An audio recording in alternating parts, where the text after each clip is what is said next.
When 73-year-old Margaret Whitehorse spotted the massive grizzly bear dragging what looked like a body bag across her late husband's Wyoming ranch at 6:47 a.m., her arthritic hands froze around Walter's coffee mug.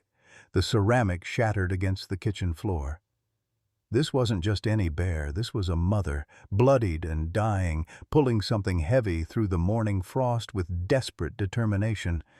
The canvas bag writhed and whimpered. Margaret's breath caught as recognition struck like lightning.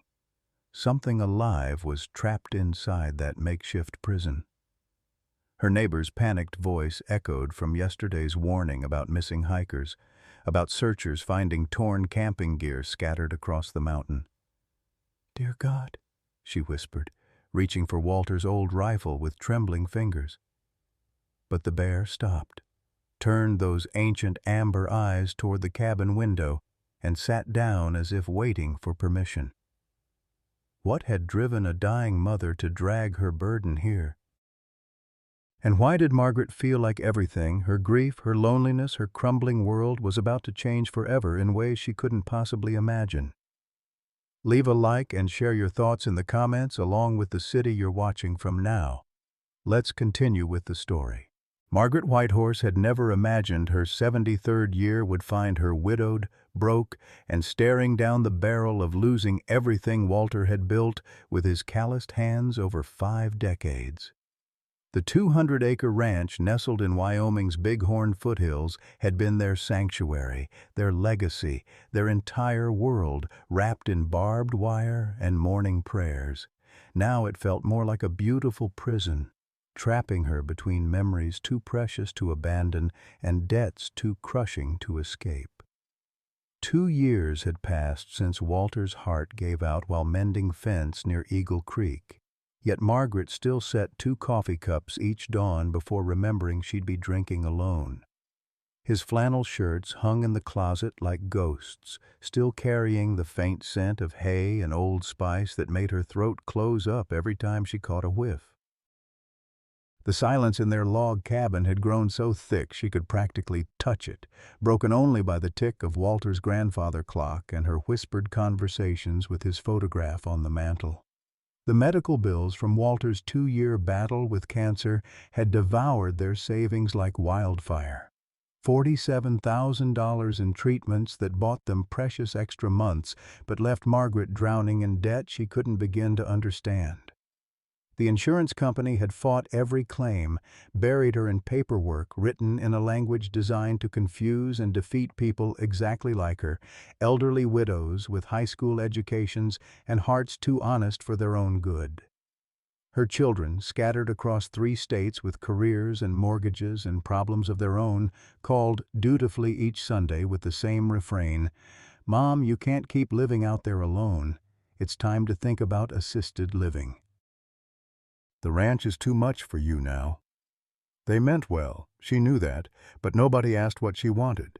Nobody asked about the Cherokee burial grounds her grandmother had whispered about, or the eagle feathers hidden in Walter's desk drawer, or the dreams where her great-grandmother spoke in words Margaret almost understood. Robert Callahan had been circling like a vulture for months, his expensive suits and practiced smile a sharp contrast to the weathered ranchers Margaret had known all her life. He represented some development company with more money than conscience, offering cash for land he planned to transform into luxury vacation homes for wealthy folks who'd never understand the sacred nature of soil that held 4 generations of secrets.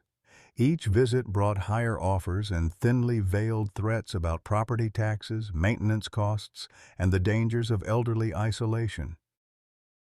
This morning, Margaret had awakened to frost covering the pasture where Walter proposed in 1971, and the familiar ache of loneliness settled in her chest like an old friend. Her arthritis made simple tasks feel mountainous. Her pension barely covered utilities, and the bank's foreclosure letter sat unopened on the kitchen counter like a coiled snake. At 73, she felt invisible to a world that had moved past her understanding, forgotten by everyone except bill collectors and land developers who saw dollar signs where she saw home. The dragging sound grew louder, a rhythmic scraping against gravel that made Margaret's skin crawl. She pressed her face to the kitchen window, her breath fogging the glass as she tried to make sense of what she was seeing. The massive grizzly bear, easily 600 pounds of muscle and fur, moved with purpose despite the dark stain spreading across her left flank. Blood, fresh blood, that told a story Margaret didn't want to imagine. The canvas bag the bear dragged looked military surplus, the kind hikers used for extended backcountry trips.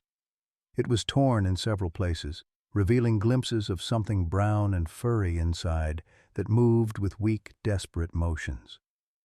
Margaret's heart hammered against her ribs as realization dawned. Whatever was in that bag was alive, and this dying mother had brought it here for a reason she couldn't begin to fathom. The bear stopped 50 yards from the cabin near the old lightning-struck oak where Walter used to sit and whittle on summer evenings. She turned her massive head toward the house, and Margaret found herself staring into amber eyes that held an intelligence so profound it took her breath away. This wasn't the mindless stare of a wild predator. This was the gaze of a mother making an impossible choice, a creature driven by love stronger than her own survival instinct. Margaret's fingers fumbled for Walter's old .30-06 rifle mounted above the kitchen door frame. Her hands shook so violently she nearly dropped the weapon twice before managing to check if it was loaded. It was. Walter had always kept it ready for emergencies, though neither of them had ever imagined an emergency quite like this. But as she raised the rifle to her shoulder, something in the bear's posture made her pause. The great animal wasn't threatening. She sat back on her haunches like an enormous dog, her breathing labored but patient. The bag beside her continued to move, accompanied by soft, whimpering sounds that cut through Margaret's fear like a blade. Those weren't the sounds of a trapped hiker. They were the cries of something young, something helpless, something that needed protection rather than rescue. Margaret lowered the rifle and stepped onto the covered porch, her bare feet immediately protesting against the cold wooden planks. The morning air bit at her skin through Walter's old flannel nightgown, but she barely noticed. Every instinct screamed at her to retreat, to call the sheriff, to do anything except walk toward a wounded grizzly bear with nothing but her grandmother's Cherokee stories echoing in her memory. "When the spirits send you a teacher," her grandmother used to whisper, "you don't question the form they choose." The bear watched Margaret's approach without moving, though her massive chest rose and fell with the effort of staying upright. Up close, Margaret could see the full extent of the animal's injuries, not just the bullet wound in her side, but scratches and tears that spoke of a desperate flight through dense underbrush. This mother had traveled far, carrying precious cargo despite pain that would have felled most creatures. The bag lay between them now, and Margaret could see more clearly what was inside. A bear cub, perhaps 8 or 9 months old, struggled weakly against the canvas confines. His fur was matted with dirt and blood, not all of it his own, and his right front paw was missing entirely, leaving only a healed stump that suggested an old injury. Despite his condition, the cub's dark eyes held the same profound intelligence Margaret had seen in his mother's gaze. Margaret knelt slowly, her arthritic knees protesting every inch of the movement. The mother bear rumbled low in her throat, not a growl of warning, but something else entirely. A sound of approval, perhaps, or goodbye. Margaret's hands moved to the torn zipper of the bag, and she found herself whispering words her grandmother had taught her decades ago, Cherokee phrases she'd never fully understood, but had carried like prayers in her heart. The cub didn't struggle when she lifted him from the bag. He was heartbreakingly light, his body burning with fever despite the cool morning air. Margaret wrapped him in the folds of her nightgown, and he nestled against her chest with a trust that brought tears to her eyes. This little one had been through hell, but somehow he still believed in the possibility of safety, of care, of love from a creature not his own kind. When Margaret looked up, the mother bear was standing. Blood loss and exhaustion made her movements unsteady, but dignity remained in every line of her powerful frame. She looked at Margaret one last time, then at her cub, safe in human arms, and something passed between them that transcended species, language, and understanding, a covenant sealed not with words, but with the universal bond of motherhood, one mother entrusting her child to another when she could no longer provide what he needed. The bear turned and walked toward the tree line, her gait growing more labored with each step. Margaret wanted to call out, to offer help somehow, but she knew this ancient dance had its own choreography. The mother paused at the edge of the forest and looked back once more, her amber eyes holding a mixture of gratitude and grief that would haunt Margaret's dreams for years to come. Then she disappeared into the shadows, and Margaret knew with absolute certainty she would never see her again. Alone on the porch with the wounded cub in her arms, Margaret felt the weight of responsibility settle around her shoulders like a mantle. The little one, she found herself thinking of him as warrior for his survival against impossible odds, needed immediate medical attention. His breathing was shallow, his body temperature dangerously high, and the missing paw would require careful monitoring to prevent infection. But beyond the immediate medical needs lay larger questions that made Margaret's head spin. Harboring a wild bear was illegal in Wyoming, punishable by hefty fines and potential jail time. Her neighbors would be horrified. Her children would use this as proof of her diminished capacity, and people like Robert Callahan would see it as just another reason why elderly folks couldn't be trusted to live independently. Yet as she looked down at Warrior's trusting face, Margaret felt something she hadn't experienced since Walter's death. Purpose. This cub needed her, had been brought to her by forces she didn't pretend to understand, and she'd be damned if she'd let bureaucracy or fear stand in the way of honoring that sacred trust. Her grandmother's voice whispered again in her memory, stronger now. The spirits don't make mistakes, child. When they send you work to do, you do it.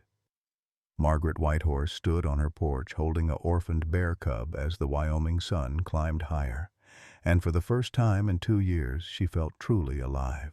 Margaret carried Warrior into Walter's old study, a wood-paneled room that still smelled of pipe tobacco and leather-bound books. She cleared Walter's favorite reading chair, the worn leather recliner where he'd spent countless evenings planning ranch improvements, and created a makeshift bed using his old wool blankets. The cub settled into the familiar scents with what seemed like relief, his labored breathing gradually evening out as warmth surrounded him. Drawing on decades of ranch experience treating injured livestock, Margaret assessed Warrior's condition with the methodical care Walter had taught her. The fever was her primary concern. His small body burned like a furnace against her palm. The missing paw had healed cleanly, suggesting the injury was months old, but dehydration and malnutrition told a story of recent hardship that made her throat tighten with anger at whatever had separated him from his mother. She heated goat's milk from her small herd, testing the temperature against her wrist the way she'd once done for her own children.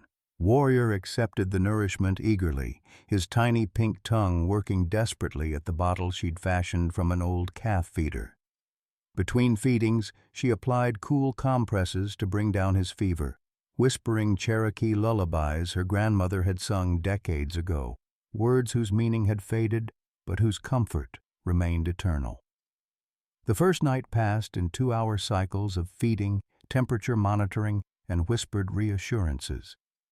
Margaret dozed fitfully in Walter's chair, one hand always touching Warrior's small form to monitor his breathing. Dawn brought the first sign of improvement. His fever had broken, and those intelligent dark eyes tracked her movements with increasing alertness. But dawn also brought visitors.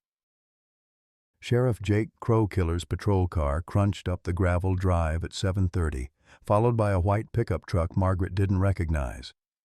Through the study window, she watched Jake emerge in his standard-issue brown uniform, his expression grim as he adjusted his belt and approached the porch.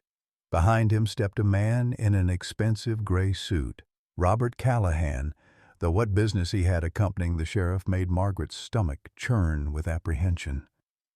Margaret quickly moved Warrior to the bedroom closet, arranging blankets to muffle any sounds he might make. "Stay quiet, little Warrior," she whispered, her heart hammering as the doorbell rang with authority that suggested this wasn't a social call. "Morning, Mrs. Whitehorse," Sheriff Crowkiller said when she opened the door, his hat in his hands but his manner official. "Sorry to bother you so early, but we've had reports of a dangerous bear in the area. Bob here mentioned some concerns about your safety, what with you living alone out here." Robert Callahan stepped forward with his practiced politician's smile, but Margaret caught the calculating gleam in his pale blue eyes. "Margaret, I hope you don't mind me bringing this to the sheriff's attention. Several neighbors called about unusual animal activity near your property. With your recent loss and all, we just want to make sure you're protected." The condescension in his voice made Margaret's Cherokee blood simmer. "I appreciate your concern, Mr. Callahan, but I've been living with Wyoming wildlife for over 50 years. I think I can handle whatever wanders through." Sheriff Crowkiller shifted uncomfortably. "Ma'am, we're talking about a grizzly bear. Mrs. Johnson from down the road said she heard some kind of commotion yesterday morning, saw a large bear dragging something across your property.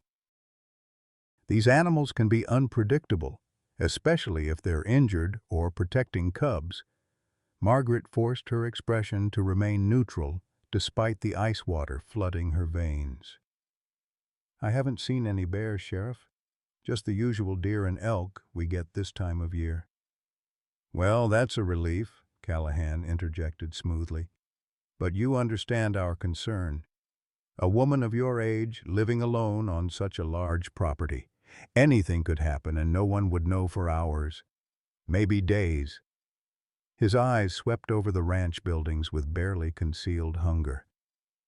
"Have you given any more thought to our conversation about selling? The offer stands, and frankly, Margaret, it might be time to consider your safety." The implied threat hung in the air like smoke. Margaret felt Walter's presence strongly, could almost hear his voice telling her to stand her ground. "This land has been in my family for 4 generations, Mr. Callahan. My great-grandmother is buried on that hill behind the barn." "I'm not going anywhere." Sheriff Crowkiller looked genuinely uncomfortable now. "Mrs. Whitehorse, I have to ask, if you do see any bears, you'll call us immediately, right? Don't try to handle the situation yourself. State law requires us to relocate dangerous wildlife for everyone's protection." Margaret met his gaze steadily. "Of course, Sheriff. I wouldn't dream of interfering with your duties." After they left, Margaret leaned against the closed door, her hands shaking with delayed reaction. The message had been clear. They were watching her, waiting for any excuse to intervene. Bob Callahan's involvement made everything more sinister. He wasn't just interested in her land anymore. He was actively working to create situations that would force her hand. She returned to the bedroom closet to find Warrior awake and alert, his dark eyes reflecting an understanding that seemed far beyond his months.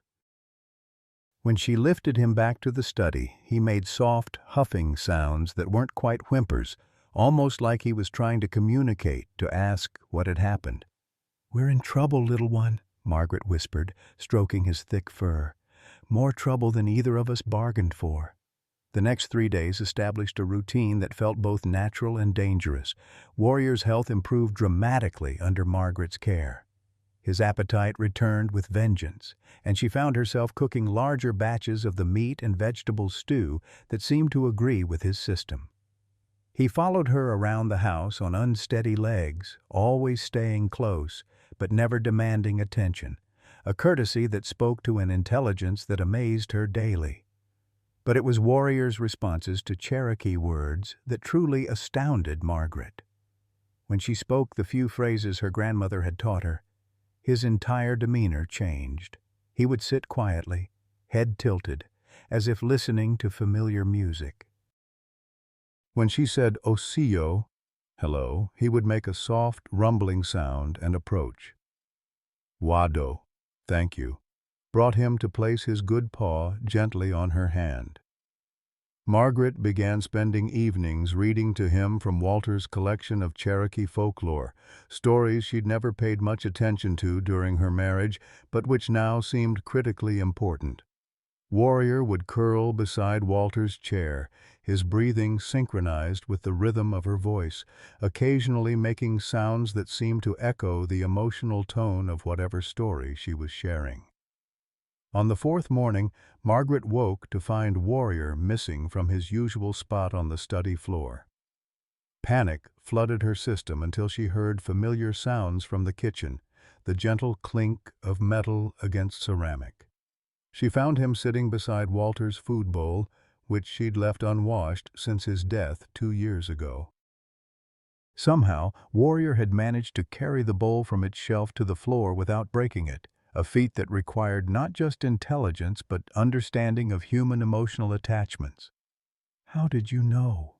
she whispered, kneeling beside him.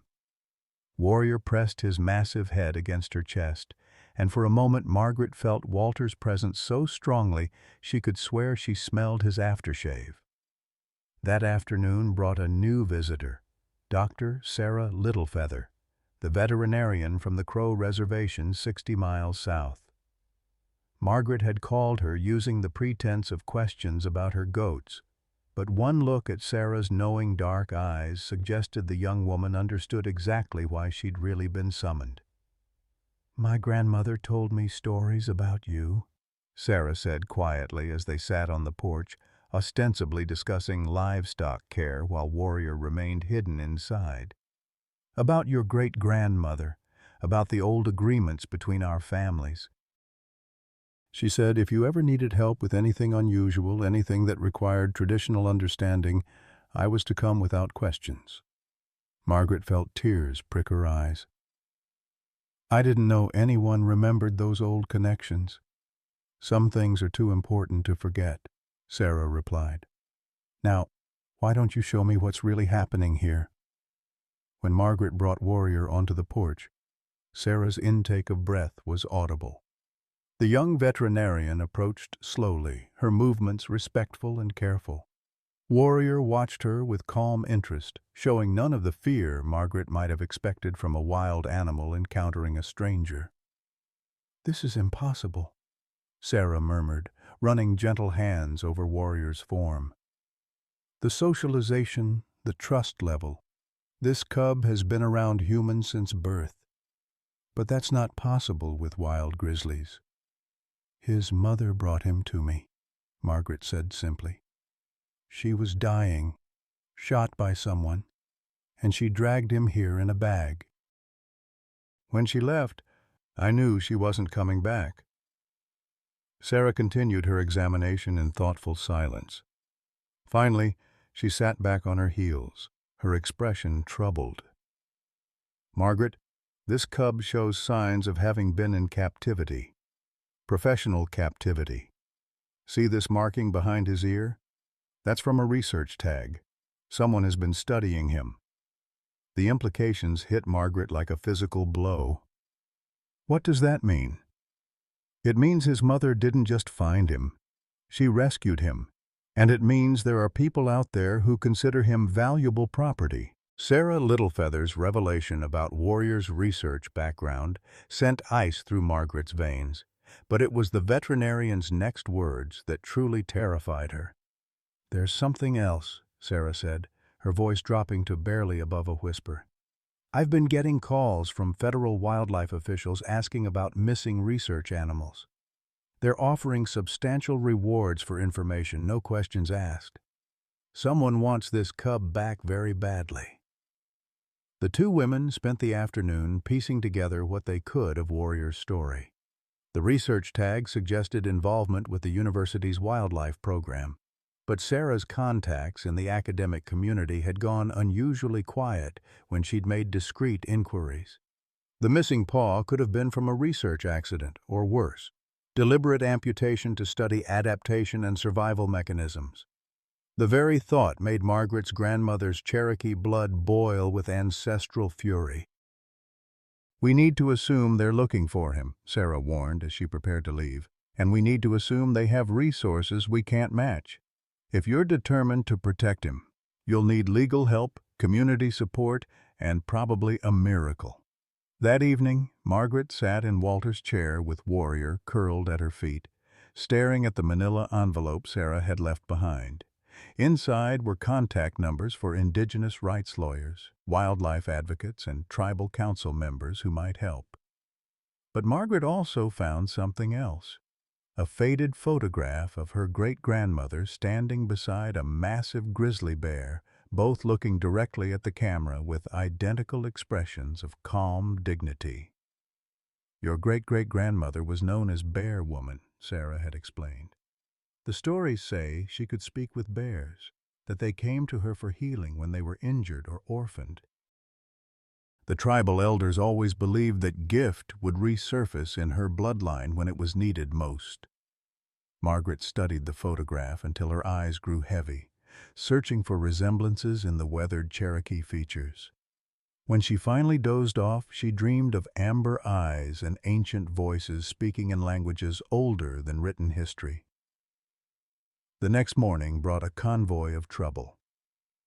3 black SUVs pulled into Margaret's driveway at dawn, followed by Sheriff Crowkiller's patrol car and Robert Callahan's white pickup. Margaret watched from the window as men in federal badges emerged from the vehicles, their movements crisp and official. Her heart pounded as she quickly moved Warrior to the storm cellar beneath the kitchen, a hiding place Walter had built during the Cold War that few people knew existed. "Stay quiet, little Warrior," she whispered, her hands trembling as she arranged the concealed entrance. "No matter what happens, stay quiet." The knock on her door came with federal authority.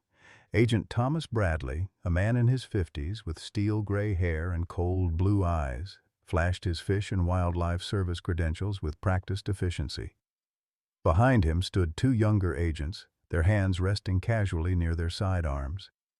"Mrs. Whitehorse, we have reports of a missing research animal in this area. A young grizzly bear with distinctive markings, missing right front paw, research tag scar behind the left ear. This animal is federal property, part of an important scientific study. Harboring it constitutes theft of government assets." Margaret forced her voice to remain steady. "I told Sheriff Crowkiller already. I haven't seen any bears on my property." Agent Bradley's smile was thin and predatory. "Ma'am, with respect, we have satellite tracking data that suggests otherwise. The animal was last detected in this immediate area 3 days ago. We're authorized to search your property thoroughly." Robert Callahan stepped forward, his expensive suit incongruous among the federal agents. "Margaret, please be reasonable. These gentlemen are just doing their jobs. If you cooperate fully, I'm sure we can work out arrangements for your future security. Perhaps it's time to seriously consider my offer on the property, somewhere safer, more appropriate for someone in your situation." The threat was barely veiled now. Margaret felt her Cherokee ancestors' warrior spirit rising, the same defiance that had kept her people alive through centuries of broken treaties and forced relocations. "Mr. Callahan, I don't recall inviting you onto my land. And gentlemen," she turned to the federal agents, "you're welcome to search, but I'll need to see a warrant first." Agent Bradley's expression hardened. "We can obtain a warrant, Mrs. Whitehorse, but that would involve a lot more paperwork, a lot more disruption to your quiet life here. Wouldn't it be easier to simply tell us where the animal is?" For 2 hours they circled like vultures while Margaret stood her ground with Cherokee stubbornness that had been bred into her bones. She served them coffee on the porch and answered their questions with careful precision, never technically lying but revealing nothing. When they finally left, Agent Bradley's parting words carried unmistakable menace. "We'll be back, Mrs. Whitehorse. Federal resources are extensive when valuable property goes missing." That afternoon, Margaret's daughter, Rebecca, called from Denver, her voice tight with worry and barely contained frustration. "Mom, what the hell is going on up there? I got a call from some federal agent asking about your mental state, whether you've been acting strangely since Dad died. They're suggesting you might be having some kind of breakdown." "I'm fine, Rebecca. Just fine." "Are you? Because hiding a dangerous wild animal sounds pretty far from fine to me." "Mom, if you're lonely, if you're having trouble coping, there are better ways to deal with it than adopting a bear cub." Margaret closed her eyes, feeling the generational gap yawn between them like a canyon. Her children had grown up in suburbs and cities, their Cherokee heritage reduced to stories told at family gatherings, their connection to the land severed by concrete and career ambitions. They loved her, she knew that, but they couldn't understand what she was protecting or why it mattered. "Sometimes family finds you in unexpected ways," Margaret said quietly. "Your great-great-grandmother understood that. I wish you could too. Mom, please, just give them the bear and come stay with us for a while. We'll figure out what to do about the ranch later." That evening, as Margaret sat with Warrior in the storm cellar by lamplight, she felt the weight of isolation pressing down like a physical force. Everyone she should have been able to count on, her children, local law enforcement, even some neighbors, had been turned against her by a combination of fear, ignorance, and Robert Callahan's manipulation. The federal agents would return with warrants and overwhelming force. Her legal options were limited by poverty and age discrimination disguised as concern for her welfare. But Warrior seemed to sense her despair. He pressed his massive head against her chest and made soft, rumbling sounds that vibrated through her bones like Cherokee prayer songs. In the lamplight, his dark eyes held depths of understanding that made her remember Sarah's words about ancient gifts resurging when they were needed most. The breakthrough came from an unexpected source. Daniel Running Horse, a Cherokee tribal councilman Margaret barely remembered from childhood, arrived the next morning driving a battered pickup truck and wearing clothes that suggested he'd driven through the night. He was a man in his late 60s with silver hair braided in traditional style and eyes that held the weight of cultural memory. "Cousin," he said simply, using the Cherokee term that acknowledged both blood relationship and spiritual kinship. "I've been having dreams about you for 3 weeks. Dreams about bears and sacred obligations. My grandmother told me to come." Margaret felt tears spring to her eyes at hearing Cherokee spoken in her own home for the first time in decades. Daniel's presence carried an authority that had nothing to do with government credentials and everything to do with connection to something older and deeper than federal law. When she brought Warrior up from the cellar, Daniel's reaction was immediate and profound. He spoke rapidly in Cherokee, words Margaret couldn't follow but whose meaning was unmistakable in their reverence and recognition. Warrior responded by approaching Daniel directly, something he'd never done with strangers, and placing his good paw on the older man's outstretched hand. "This is not coincidence," Daniel said, switching to English for Margaret's benefit. "The spirits have been preparing for this moment. Your great-grandmother's gifts were never lost. They were waiting for the right time, the right need." Daniel explained that tribal lawyers had been researching federal wildlife laws, looking for precedents that might protect indigenous religious practices involving animals. More importantly, he discovered that Margaret's property contained documented Cherokee burial sites that should have been protected under federal historic preservation laws, protection that Robert Callahan's development plans had conveniently ignored. "But there's something else," Daniel continued, his expression growing grave. "We've learned about the research program Warrior escaped from. It wasn't just wildlife study, it was behavioral modification experiments, trying to create docile bears for entertainment industry use. Warrior's mother died protecting him from procedures that would have destroyed everything that makes him who he is. The full horror of Warrior's background hit Margaret like a physical blow. This innocent creature had been subjected to experiments designed to break his spirit, to turn him into a performing animal stripped of dignity and wildness. His mother had died not just protecting his life, but protecting his soul. That night, Margaret made a decision that would change everything. She couldn't fight the federal government alone, couldn't match Robert Callahan's resources or political connections. But she wasn't alone. She had Cherokee blood, tribal law, and most importantly, she had the truth about what had been done to Warrior and his mother. She called the one journalist she trusted, Emily Crow Dog from the Native American Times, a weekly newspaper with national distribution and a reputation for fearless reporting on indigenous rights issues. Emily listened to the whole story in silence, then asked one crucial question. "Do you have proof of the experiments?" Margaret looked at Warrior, sleeping peacefully in Walter's old chair, his missing paw and research scars telling their own story. "I have all the proof anyone should need," she said. "I have him." The next morning brought media attention that transformed Margaret's quiet ranch into the center of a national controversy. Emily's story, published online at midnight, had been picked up by major news networks by dawn. "Elderly Cherokee woman protects tortured bear cub from federal agents" was the headline that launched 1,000 social media posts and ignited debates about animal rights, indigenous sovereignty, and the treatment of elderly Americans. By noon, Margaret's driveway was crowded with news vans, protesters carrying signs supporting both sides of the issue, and curious neighbors who'd never shown interest in her welfare before. Warrior handled the chaos with remarkable composure, staying close to Margaret's side but showing no fear of the cameras or crowds.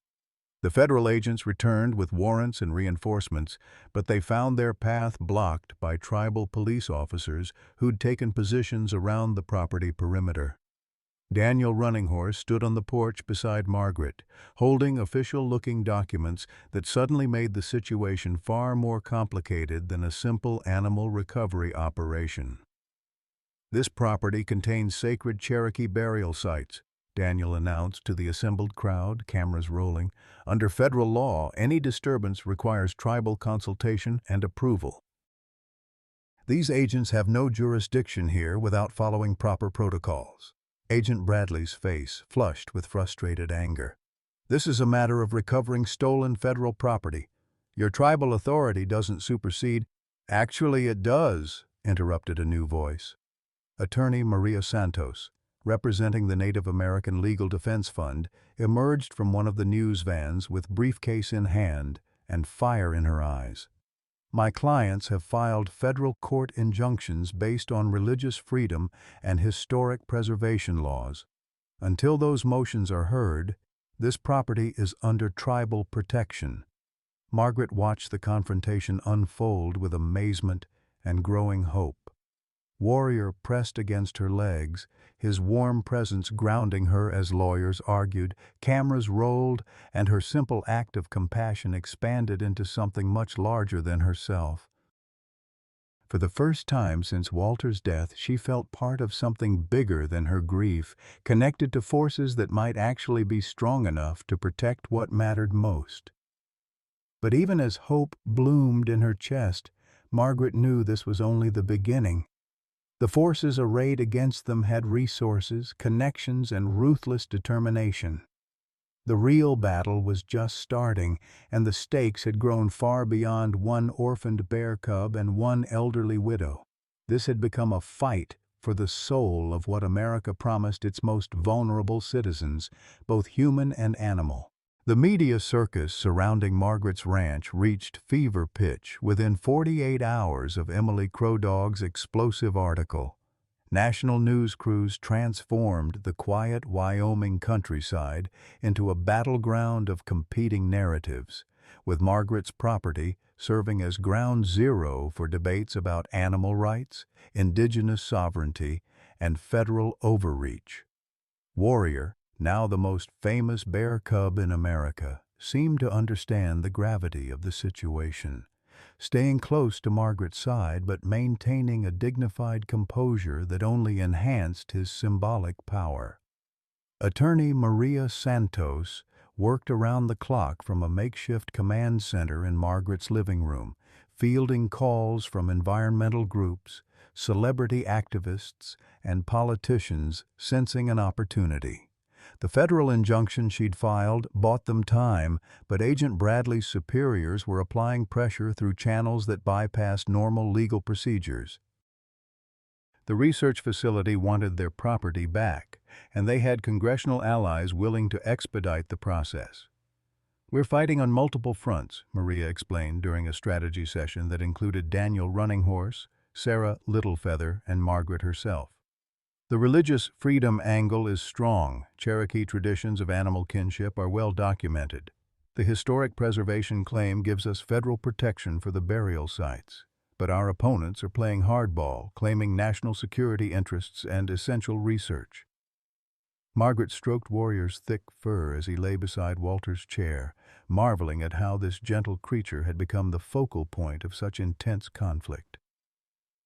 "What kind of research requires torturing a baby?" she asked, her voice thick with Cherokee anger that had been building for days.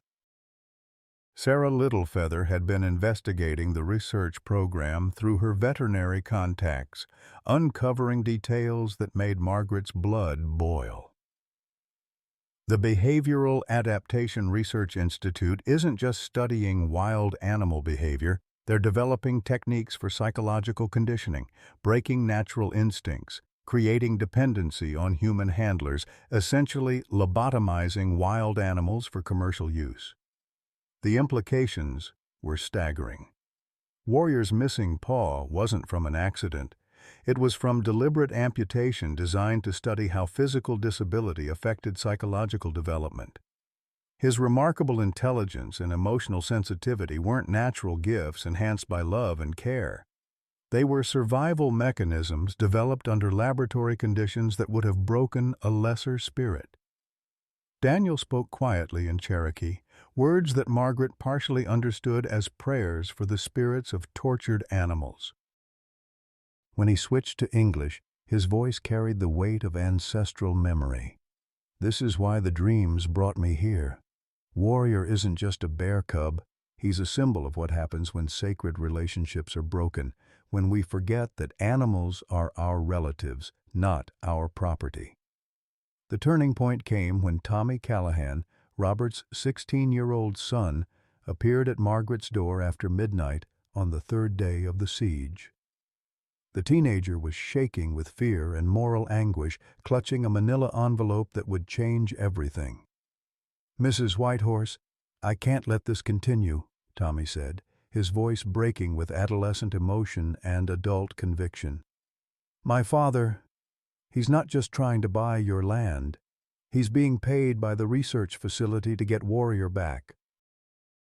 They're threatening him with gambling debts, promising to clear everything if he delivers." The envelope contained photographs that made Margaret's stomach turn, images from inside the Behavioral Adaptation Research Institute showing bear cubs in laboratory cages, subjected to procedures that had no scientific justification beyond cruel curiosity. Warrior appeared in several photos, smaller and more fragile than Margaret could bear to imagine, his intelligent eyes already showing the trauma that would drive his mother to desperate measures. "My father showed me these to explain why he had to help them," Tommy continued, tears streaming down his young face. "He said it was just business, that one bear cub wasn't worth destroying our family's future. But I can't. I won't be part of this." Margaret held the trembling teenager while Warrior approached cautiously, his remarkable intuition recognizing a soul in crisis. When Tommy extended his hand, Warrior gently touched it with his good paw, a gesture of forgiveness that broke through the boy's anguish and created an unlikely alliance. The photographs sparked national outrage when Emily Crow Dog published them the next morning. Animal rights organizations mobilized with unprecedented speed. Celebrity activists flew in from Hollywood and New York, and congressional offices were flooded with demands for immediate investigation. The research facility's federal funding came under scrutiny, revealing a web of corruption that reached into the highest levels of wildlife management bureaucracy. But victory bred its own dangers.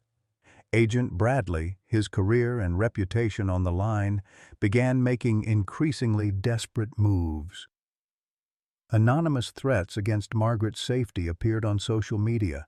Her phone lines were tapped and mysterious vehicles began conducting surveillance from roads surrounding the property. The federal agents couldn't approach the ranch directly due to tribal police presence, but they could make life unbearable through indirect pressure.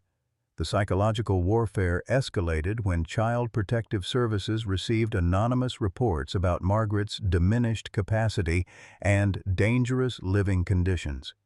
Social workers arrived with court orders to evaluate her mental fitness, their obvious discomfort with the situation doing nothing to reduce the humiliation of being treated like an incompetent child in her own home.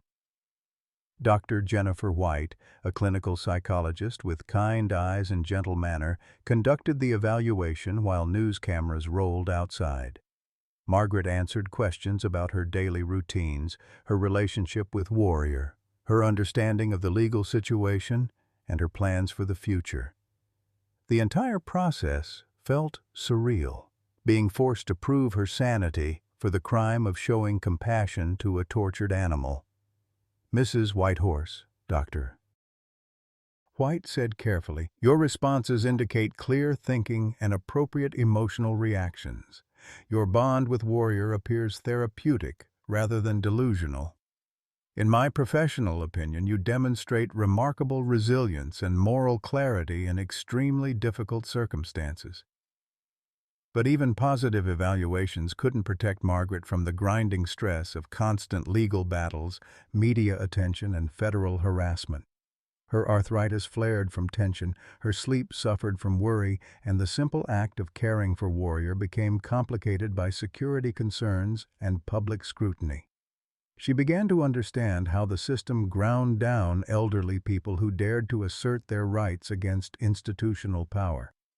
The crisis reached its apex when Robert Callahan made a final, desperate gambit. Using his political connections and the cover of public safety concerns, he convinced the county to file emergency proceedings for Margaret's involuntary commitment to a psychiatric facility. The paperwork claimed that harboring a dangerous wild animal constituted evidence of severe mental impairment requiring immediate intervention. Sheriff Crowkiller arrived at dawn with commitment papers and 2 ambulance attendants, his expression showing the shame of a man following orders he knew were wrong. "Mrs. Whitehorse, I'm real sorry about this, but I have to ask you to come with us for a medical evaluation. It's just temporary, until the courts can sort everything out." Margaret stood on her porch in Walter's old flannel robe, Warrior pressed protectively against her legs, facing the final assault on her dignity and freedom. The assembled media caught every moment as she was forced to choose between surrender and resistance that could result in criminal charges. "Sheriff," she said quietly, her voice carrying across the suddenly silent crowd, "I'm 73 years old. I've buried a husband and a daughter, and I've watched my government lie to my people for centuries. If standing up for what's right makes me crazy, then I reckon I'm proud to be crazy." Daniel Running Horse stepped forward with tribal police officers flanking him, creating a barrier between Margaret and the county officials. "This woman is under tribal protection on sacred ground. Your jurisdiction doesn't extend to matters of Cherokee religious practice." The standoff stretched for hours as lawyers argued jurisdictional issues, protesters chanted slogans, and news helicopters circled overhead. Margaret remained on her porch with Warrior, drawing strength from his calm presence and the knowledge that her great-grandmother's spirit was watching with approval. The breakthrough came from an unexpected source. Senator Patricia Harrison, chair of the Senate Committee on Indian Affairs, arrived by helicopter with federal marshals and court orders that superseded all local and state authority. A former prosecutor with iron gray hair and a reputation for fearless advocacy, she'd been following the case with growing outrage at the treatment of both Margaret and Warrior. "This shameful persecution ends now," Senator Harrison announced to the assembled crowd. "Federal investigators will be examining every aspect of the Behavioral Adaptation Research Institute, and criminal charges are being prepared against those responsible for illegal animal experimentation. Mrs. Whitehorse and Warrior are under federal protection pending resolution of their case." Margaret felt her knees go weak with relief and exhaustion. Warrior seemed to sense the shift in energy, making soft, rumbling sounds that might have been contentment or gratitude. For the first time in weeks, she allowed herself to believe that love and justice might triumph over fear and greed. But even as federal protection provided temporary safety, Margaret knew the real battle was just beginning. Powerful interests had been challenged, corruption had been exposed, and the simple bond between an elderly Cherokee woman and an orphaned bear cub had become a symbol of resistance that threatened far more than one research facility's profits. The forces arrayed against them would regroup, find new strategies, and return with increased determination. That night, as Margaret sat in Walter's chair with Warrior sleeping peacefully at her feet, she felt the weight of all her ancestors' struggles pressing down like a mountain. But she also felt their strength flowing through her Cherokee blood, the same stubborn resilience that had kept her people alive through centuries of attempts to break their spirits. Tomorrow would bring new challenges, but tonight she was home. Warrior was safe, and justice was finally beginning to stir from its long slumber. The tragedy struck on a morning that had begun with such promise that Margaret would replay every detail in her nightmares for months afterward. Senator Harrison's intervention had brought 3 days of blessed peace, during which Warrior had flourished under the protection of federal marshals and the constant presence of veterinary specialists who marveled at his resilience and intelligence. Margaret had dared to hope that the worst was behind them, that justice and compassion had finally triumphed over greed and corruption. She should have known better. Cherokee history had taught her people that moments of hope were often followed by devastating betrayals, that powerful forces never surrendered without extracting a terrible price for their defeats. The call came at 5:47 a.m. from Daniel Running Horse, his voice thick with grief and barely controlled rage. "Margaret, you need to sit down. Something's happened to Sarah, doctor." Sarah Littlefeather had been driving home from a late-night emergency call to treat an injured horse on the reservation when her truck left the mountain road and plunged into Eagle Creek Canyon. The official report would later claim mechanical failure, but Daniel's contacts in the tribal police had found evidence of tampering with her brake lines, subtle sabotage that could be dismissed as coincidence by investigators who didn't want to see the truth. Margaret sank into Walter's chair, her arthritic hands shaking as the implications crashed over her like a physical force. Sarah had been Warrior's primary veterinary advocate, the young woman whose expertise and Cherokee heritage had provided crucial support for their legal case. More than that, she had become the daughter Margaret had lost, a bridge between generations that connected ancient wisdom to modern knowledge. Warrior sensed her distress immediately, pressing his massive head against her chest and making soft, rumbling sounds that vibrated through her bones like Cherokee prayer songs. His intuitive understanding of human emotion had grown stronger each day, as if proximity to love and safety was awakening capacities that laboratory conditions had nearly destroyed. The funeral, 3 days later, broke Margaret's heart in ways she hadn't thought possible. Sarah's family, devastated by the loss of their brilliant daughter, blamed Margaret for bringing danger into their lives. "She'd be alive if she hadn't gotten involved with your bear." Sarah's mother said with Cherokee dignity, masking unbearable pain. "Our daughter died for your cause." The accusation cut deeper than any physical wound because Margaret knew it was true. Sarah had risked everything to help protect Warrior, and now she was gone. Another casualty in a war Margaret had never asked to fight but couldn't abandon without betraying everything Walter and her ancestors had taught her about standing up for what was right. The media coverage of Sarah's death split along predictable lines. Supporters of Margaret and Warrior demanded federal investigation into the suspicious circumstances, while opponents used the tragedy to argue that the entire situation had spiraled dangerously out of control. One young woman is dead because an elderly widow refused to surrender a wild animal, editorial writers proclaimed, their words designed to shift public opinion toward pragmatic compromise rather than principled resistance. Agent Bradley returned with renewed authority and a different strategy. Rather than direct confrontation, he now employed psychological warfare designed to isolate Margaret from her remaining allies and break her will through sustained pressure. Federal agents began visiting everyone connected to the case: neighbors, veterinarians, lawyers, even Margaret's children, asking pointed questions about her mental state and her fitness to make decisions about public safety. The harassment campaign was subtle but devastating. Margaret's insurance company suddenly found reasons to cancel her policies. The bank discovered new requirements for her mortgage that hadn't existed for 50 years. Local businesses that had served the ranch for decades began refusing her custom, their owners apologetic but firm about not wanting trouble with federal authorities.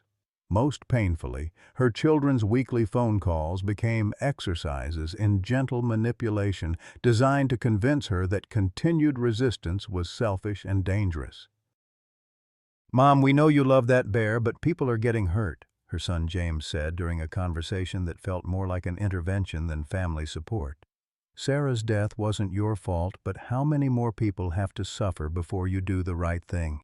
The isolation was exactly what Agent Bradley had calculated.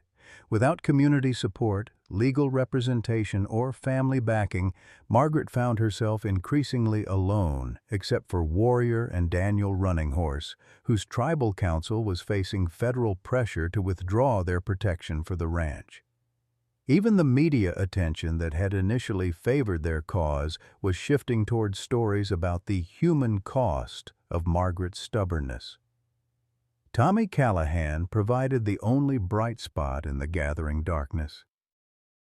The teenager had moved in with his grandmother after confronting his father about the brake line sabotage, and he visited Margaret daily to help with ranch chores and provide companionship that bridged the generational gap. His youthful idealism and genuine affection for Warrior reminded Margaret that her fight was about more than one bear cub. It was about what kind of world they were leaving for the next generation. "Mrs. Whitehorse," Tommy said one evening as they sat on the porch watching Warrior explore the yard with careful curiosity, "my grandmother says that sometimes the spirits test us to see if we're worthy of the gifts they've given us. She thinks Warrior came to you because you're the only one strong enough to protect him." Margaret felt tears spring to her eyes at the boy's faith in her, even as her own confidence crumbled under the weight of Sarah's death and mounting pressure from every direction.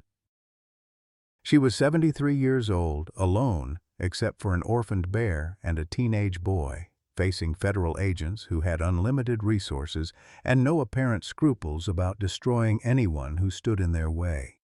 The final blow came in the form of a legal document delivered by sheriff's deputies.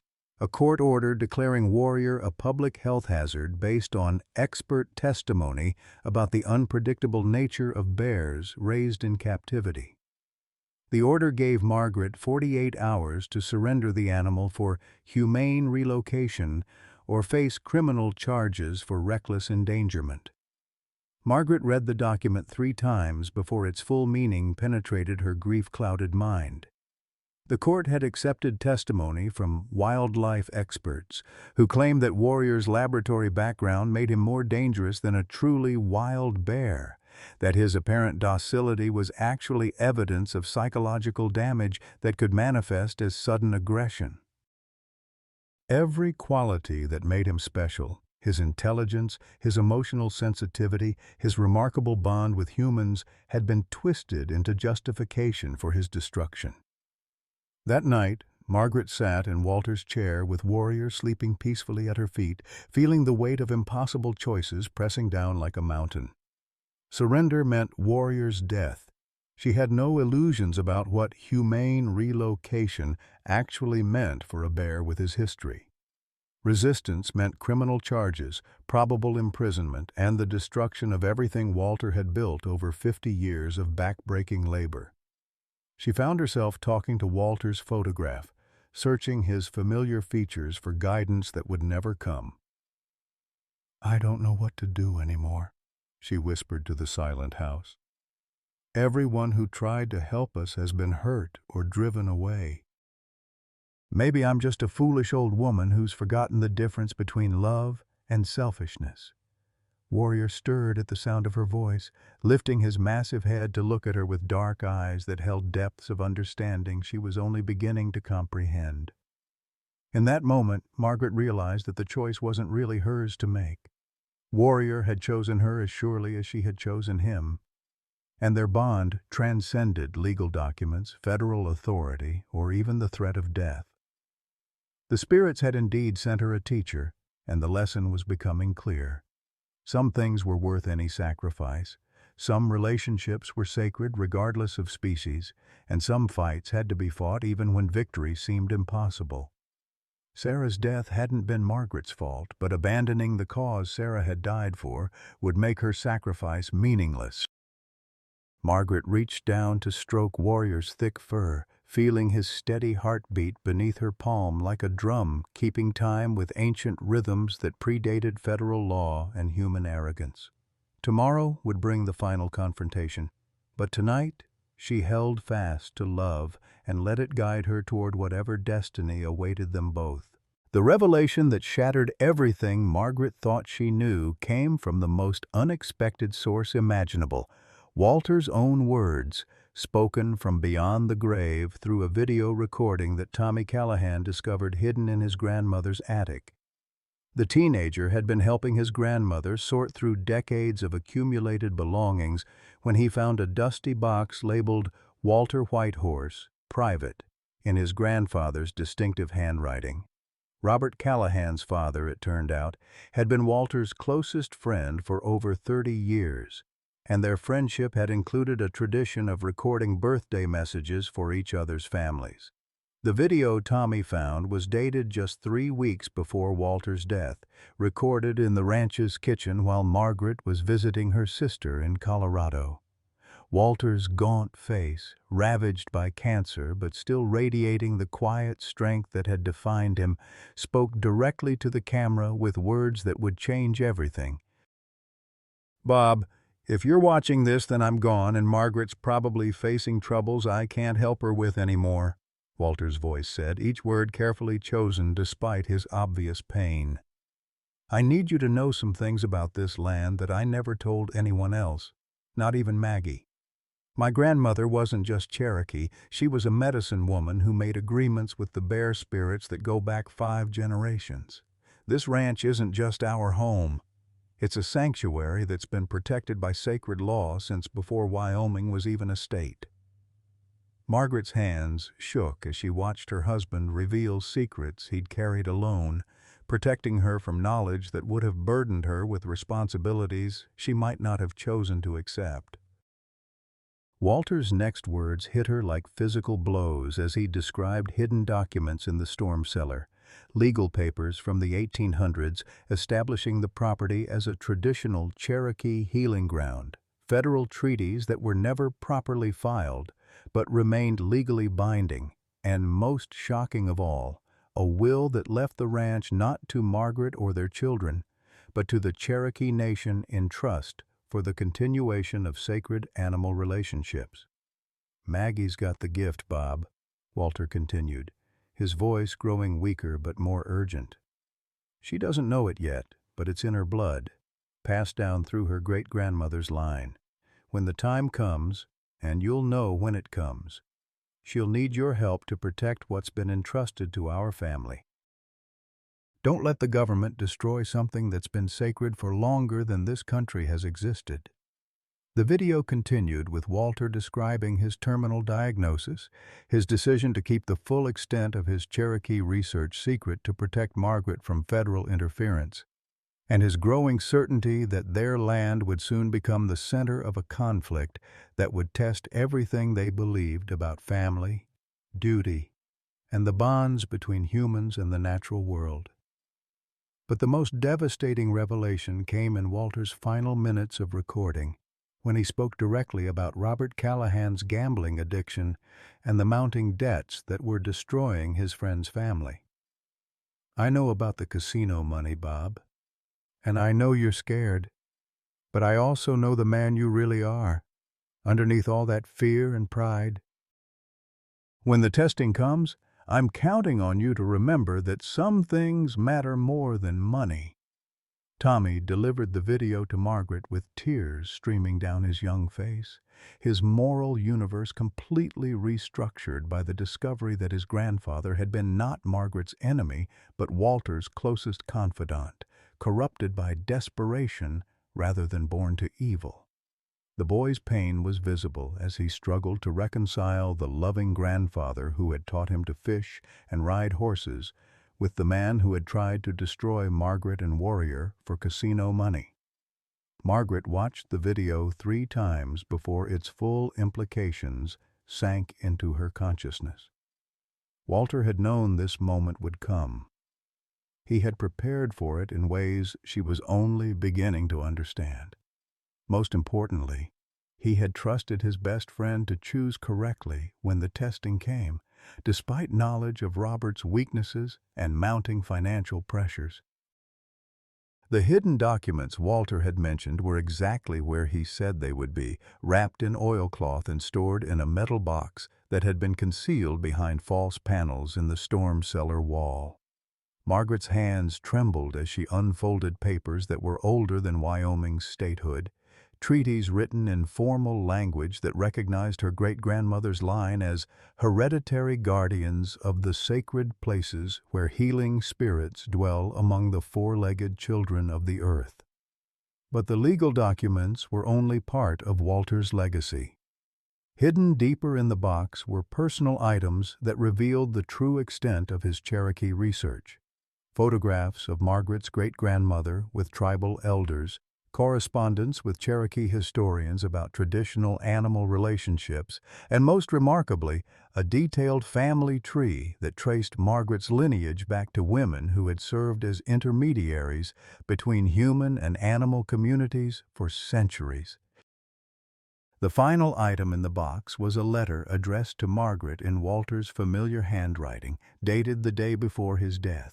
His words, written while she slept beside his hospital bed, spoke of love that transcended death and responsibility that transcended personal choice.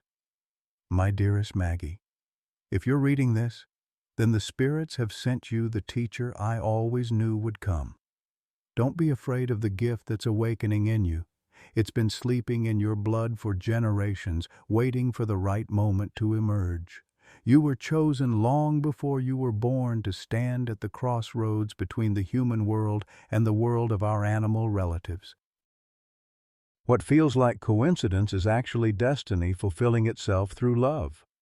The letter continued with Walter's description of dreams he'd been having for months before his death. Dreams of a bear cub with human understanding and a Cherokee woman whose love could heal wounds inflicted by scientific arrogance and governmental corruption. He had known Warrior was coming, had prepared the legal groundwork for Margaret's protection, and had even anticipated the role Robert Callahan would ultimately play in their story. "Bob's grandfather saved my grandfather's life during a mining accident in 1943, Walter had written. "Our families have been connected by bonds of mutual obligation ever since. Bob has forgotten that history because pain makes people forget who they really are. but the debt remains. When he remembers, he'll stand with you. Margaret sat in the storm cellar surrounded by the physical evidence of Walter's love and foresight, feeling the weight of ancestral responsibility settling on her shoulders like a ceremonial blanket. Warrior seemed to sense the significance of the moment, approaching her with unusual solemnity and placing his good paw gently on the Cherokee documents, as if recognizing their importance. The transformation in Margaret's understanding was complete. This wasn't just about saving one orphaned bear cub or defending her right to live independently. This was about honoring sacred obligations that predated federal law, protecting relationships between species that had been maintained by her ancestors for generations, and proving that love could triumph over the institutional forces that sought to reduce all life to property and profit. Walter's video had given her the legal ammunition to fight federal seizure of Warrior and the ranch.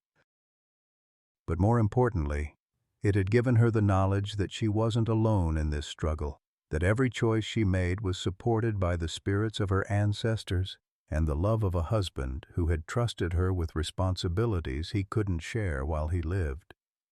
The final confrontation was coming, but Margaret now faced it with weapons she hadn't known existed and allies she was only beginning to understand. 5 years later, Margaret Whitehorse stood on the same porch where she had first seen a dying mother bear drag her precious cargo to safety, watching the sun set over what had become the most successful wildlife sanctuary in the American West. The Whitehorse Sacred Bear Sanctuary now spanned over 800 acres, expanded through donations that poured in from around the world after the truth about the research facility's illegal experiments had finally been exposed. Warrior, now a magnificent 400-pound grizzly bear, supervised a small group of rescued cubs with the patient dignity of a teacher who understood that healing required both time and love. His missing paw had never slowed him down, and his remarkable intelligence had become legendary among the wildlife biologists who studied interspecies communication at the sanctuary's research center. More importantly, his gentle nature and protective instincts had helped heal dozens of traumatized animals who arrived broken in body and spirit. The legal victory had come not through dramatic courtroom confrontations, but through the slow, grinding work of federal investigators who had followed the paper trail of corruption from Robert Callahan's casino debts all the way to congressional offices in Washington. Agent Bradley had been convicted of accepting bribes, the research facility had been permanently shut down, and new federal laws now protected indigenous sacred sites from development regardless of financial pressures. Robert Callahan himself had undergone the most remarkable transformation of anyone involved in the struggle. After watching Walter's video recording and confronting the full extent of his betrayal of friendship and principle, he had voluntarily entered treatment for gambling addiction and spent 2 years making financial amends to everyone his actions had harmed. He now served as the sanctuary's business manager, his skills in development and promotion channeled toward protecting rather than exploiting the land his corruption had once threatened. Tommy Callahan, now 21 and a senior at the University of Wyoming studying wildlife biology and Cherokee cultural preservation, lived on the ranch during school breaks and had become Margaret's unofficial successor as Warrior's primary human companion.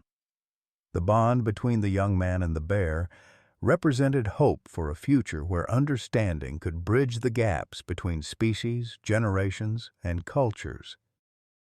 Margaret's children had eventually come to understand what their mother had been protecting, and her grandchildren now spent summers at the ranch learning Cherokee traditions and developing their own relationships with the rescued animals.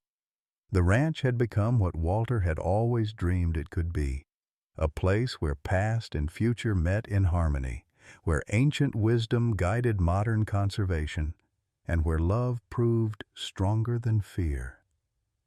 As darkness settled over the Wyoming mountains, Margaret sat in Walter's old chair on the porch with Warrior resting peacefully at her feet, just as they had on that first desperate night 5 years ago.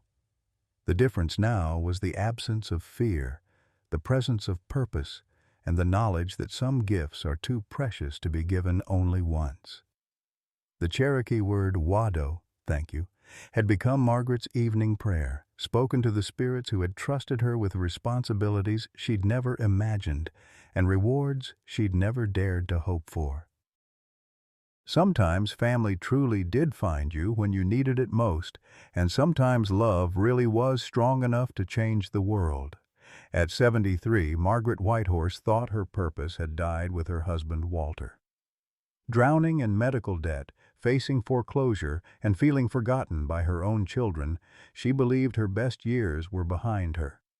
But when a dying mother bear brought an orphaned cub to her doorstep, Margaret discovered that life's most profound chapters often begin when we think the story is ending.